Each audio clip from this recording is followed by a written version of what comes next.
दिल को छू लेने वाली कहानी। एक बार की बात है, एक बार एक अध्यापक एक संपन्न परिवार के शिष्य के साथ कहीं जा रहे थे। तो उस शिष्य को कुछ मजाक सूझी, क्योंकि उसको रास्ते में किसी गरीब मजदूर के जूते दिखाई दिए। उसने अध्यापक से कहा, गुरुजी, अगर हम इन जूतों को छुपा दे तो कितना मजा आएगा। अब उसको तो मजाक सूझ रहा था, लेकिन गुरुजी ने कहा कि नहीं, गरीब इंसान के साथ इस तरह का भद्दा मजाक करना ठीक नहीं है। उसने कहा, क्यों ना हम इन जूतों में कुछ सिक्के डाल दे और देखें कि इसका इस गरीब मजदूर पर क्या प्रभाव पड़ता है। उन्होंने ऐसा ही किया। जैसे ही मजदूर अपना काम करके लौटा और उसने एक पाँव अपने जूते में डाला तो उसको कुछ कठोर सा महसूस हुआ। उसने अंदर हाथ डाला तो उसको कुछ सिक्के दिखाई दिए। वह थोड़ा आश्चर्य में पड़ गया। आसपास किसी को देखा तो कोई भी दिखाई नहीं दिया। वापस उसने दूसरा पैर अपने जूते में डाला और वापस उसको उसमें कुछ सिक्के दिखाई दिए। अब दोनों जूतों के सिक्कों को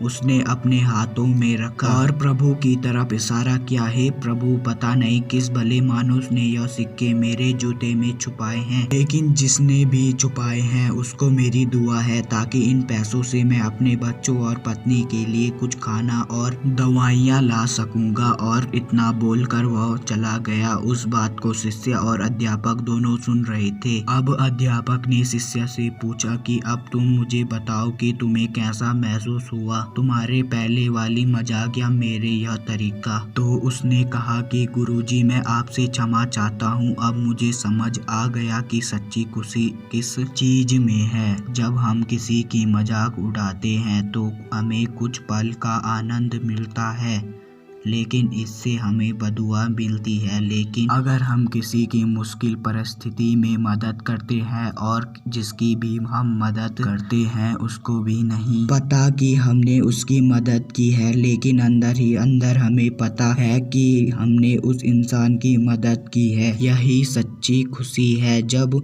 हम दूसरों को खुशी देते हैं तो हमें सच्ची खुशी मिलती है। और दान करते रहिए, जिसके भी आप काबिल हो, जितना भी आपसे बन पड़े दान करें, लेकिन दान जरूर करें। इसका मतलब यह नहीं है कि आपको कंपलसरी या अनिवार्य रूप से इतने रुपए दान करने ही चाहिए, क्योंकि हर किसी की ज़रूरत अलग अलग हो सकती है। अगर आप किसी को पैसों का दान नहीं कर सकते तो कम से कम चीज़ों का दान तो कर ही सकते हैं। मुझे पूरी उम्मीद है कि यह हार्ट टचिंग स्टोरी आपको ज़रूर अच्छी लगी होगी। अगर आपको ये स्टोरी अच्छी लगी है तो प्लीज़ इस वीडियो को एक लाइक करके चैनल को सब्सक्राइब कर देना और हाँ, बेल नोटिफिकेशन को ऑल पे सेलेक्ट कर देना। आपका कीमती समय देने के लिए दिल से शुक्रिया।